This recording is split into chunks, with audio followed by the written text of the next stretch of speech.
Can you describe the scene here in Lahinch on a typical Garland Sunday? Well, the first thing was, once you come down from the 8:30 mass, the street started to fill up. And all the way up as far as, the strange thing was that all of the stalls that would come would be on the garage side of the seaside of Lahinch. So from Hessian's Corner up to Kinney's, there'd be stands all the way up along of everything. There was never anything on our side for some reason, and I never know why.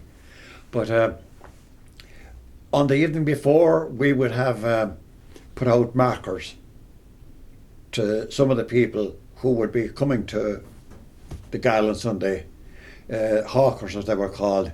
They were prats from Limerick, and we'd put out a mineral box over across the Baby Reedy's pole, and that would indicate that they were there. Then Mrs. Lenan, who lived where the chipper is now, somebody else would have asked her to put out a box. Mary Ross, who was at the corner, whoever be there would get in touch with her during the week, and you'd have all these boxes lined up so that any stranger who would come in for the first time, he went further up the street or around the corner over towards the promenade.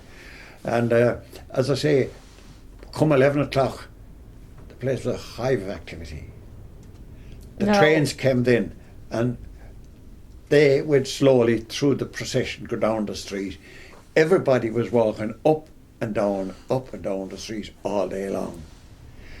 The promenade was only the same length as the street. It finished at O'Looney's.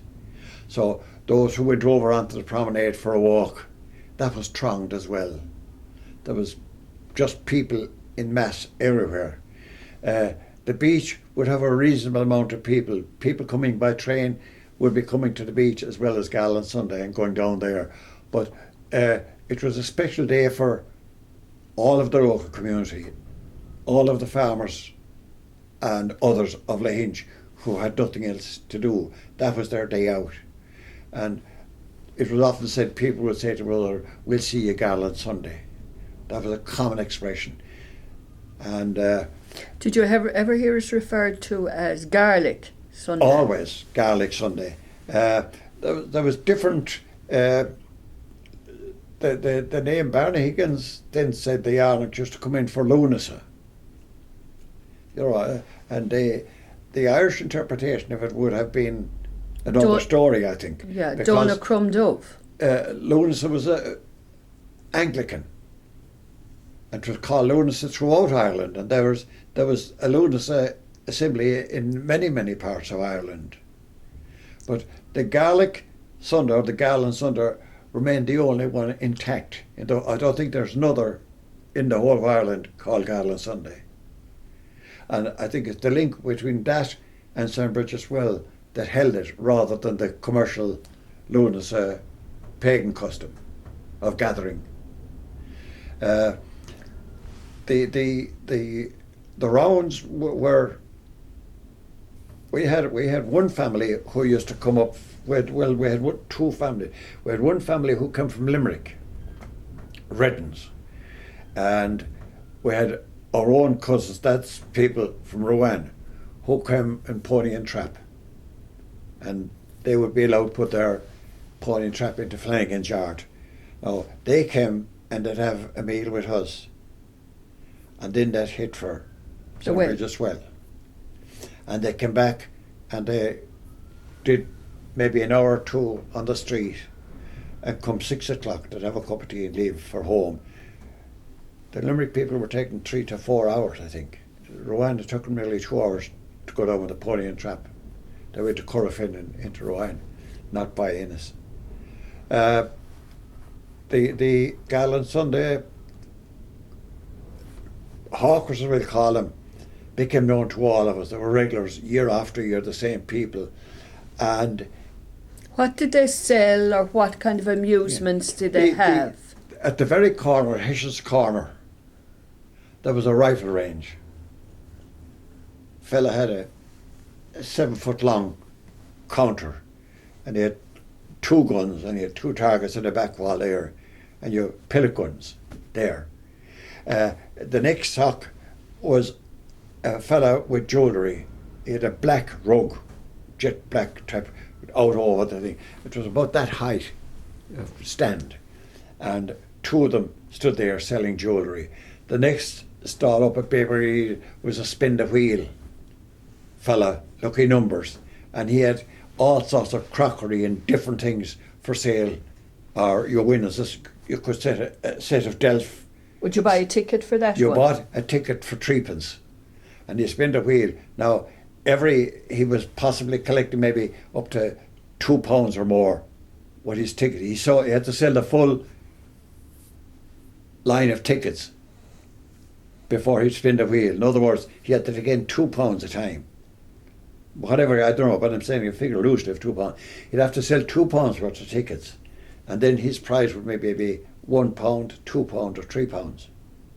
But people would take what they wanted. It might be set of knives for some, it might be a child's tie for another. Another one might take the set of cups and saucers. Different things. Holy pictures were part of it. Big selection of holy pictures like you'd have at a stand. There'd be in the back there all these great selection of religious goods. Then the next fland up opposite the chipper that's there now in the main street, on that one there was a big huge stand of fruit, all you get in a shop. Apples, oranges, bananas, chocolate, gary cakes, bullseyes, you name it, licorice. They had all of that stuff that you'd want. Then up at Ross's corner there was a Frida Forte fella with the colours, you know. Mm-hmm. Like roulette or... Roulette. He was there at Ross's. At the garage then there was another shooting gallery fella. Next to them there was a lady with a pitch and bowl. She pitch a coin into a bowl. Up at Glenn's there was a fellow again who had fruit only, all sort of fruit for sale. Then up at Mac's corner there was another fella. He had different garments for sale, like a hawker, the clothing, the Indian fella. He was there near Nan Mac's, this guy. Then up at Kinney's there was one or two other fellas. I can't recall what they would be having. There was a three-car trick fella mobile up and down the street then with a tea box. Do you ever remember Paddy Sherlock doing the three-card trick there? Yeah. He used to be above at Avondale near Kinney's shop now. But he would only go for, as soon as he'd see the guards coming, he'd go over the laneway and he'd go down the promenade out below and he'd be at the garage in for another while.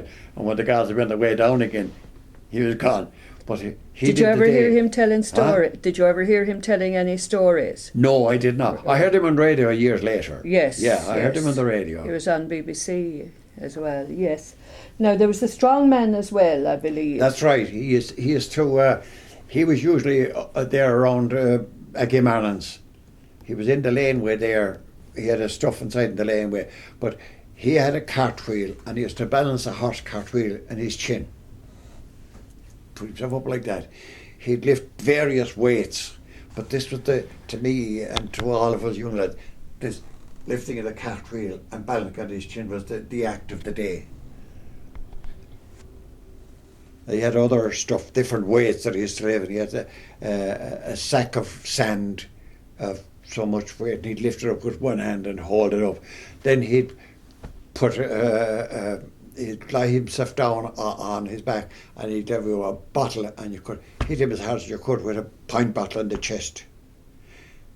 He had that, and he'd stand up then, and you could hit him in the chest, and if he waved, you got 6p.